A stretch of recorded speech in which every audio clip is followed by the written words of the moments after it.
a great guest, and he would get on, and no matter what I asked him, he would answer. Yes. In a very sincere and thought out way. I'd say, Donald, and I would say, Mr. Trump, tell me, who are the great beauties? If I ask you some names, can you tell me who the great beauties are? He goes, first of all, straight face. The great beauties, Howard. Howard Stern just dropped a bombshell. Vintage Trump tapes that are so cringeworthy, even his jaded radio crew nearly lost their lunch. And Melania, she's gone full nuclear.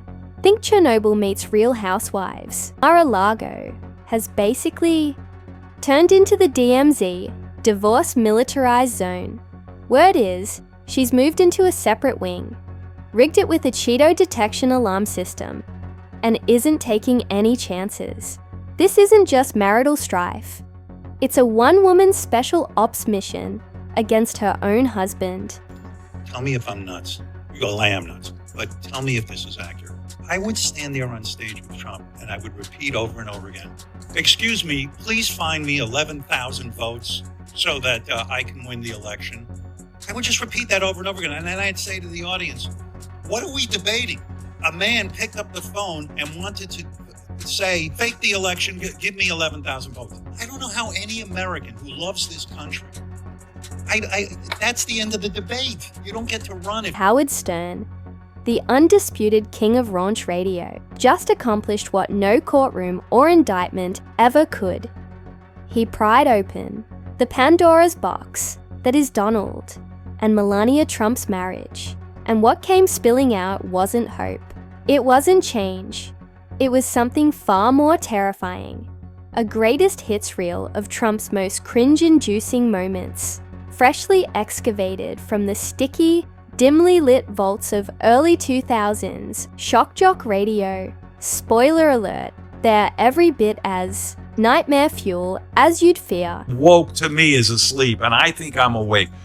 This must have gotten Trump all charged up, because at 3 o'clock in the morning on a Saturday, technically Sunday morning, he starts tweeting out, Howard Stern is a broken loser, jerk off, not loyal, the usual, tirade. And I thought to myself, I'll tell you my thought on it was, what? Imagine you got to be the 45th president of the United States, and you're sitting and writing about Howard Stern.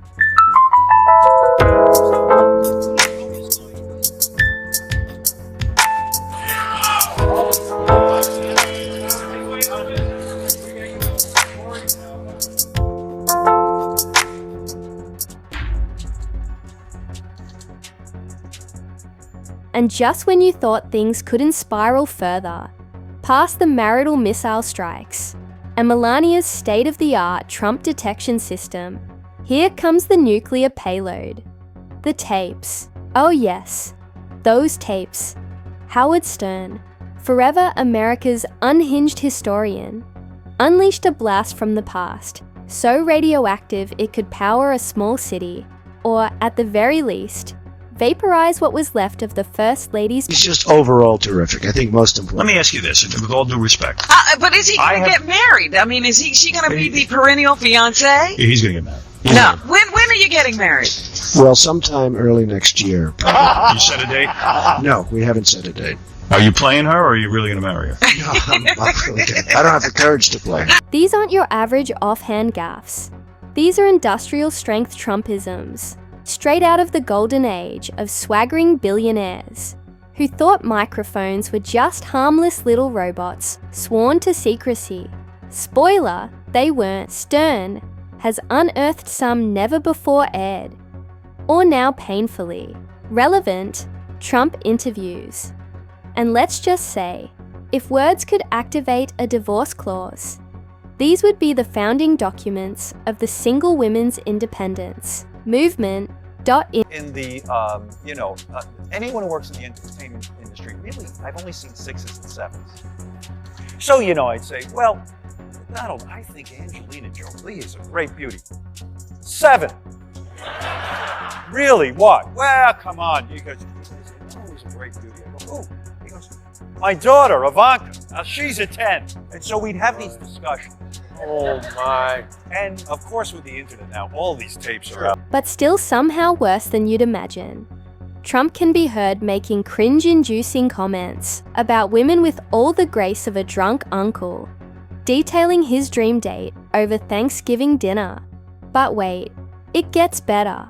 Or worse. That depends entirely on how much cringe your soul can handle.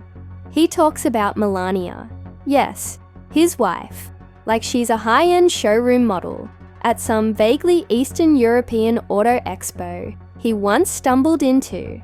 And he doesn't just do it once. Oh no, because restraint is for people with impulse control. He does it often, repeatedly, casually, like a man who still hasn't grasped the public part of public radio. Donald Trump. He's a big character in the book because He's a big character on my show. Well, that's what I was going to say. Yeah. You say one of your best guests ever. Donald Trump, hands down, whenever you put him on the air, now this is before he was running for president, he was an open book. He would say anything. And, you know, oddly enough, during the campaign and even now, people quote these interviews that I did with him big time. I was quite surprised when they dragged out every single Donald Trump interview I had done. And in some ways, I felt it was unfair. It's one especially jaw-dropping segment where Trump rants about how vital a woman's looks are, which, coming from a man who resembles a melted creamsicle left in a tanning bed, is almost performance art. In another gem, he confidently declares he wouldn't date women who don't meet his standards. A bold take, considering the bar he's clearing is somewhere in the Earth's molten core. And why does this matter? Because this isn't locker room talk. This is your husband giving guided tours of your dignity.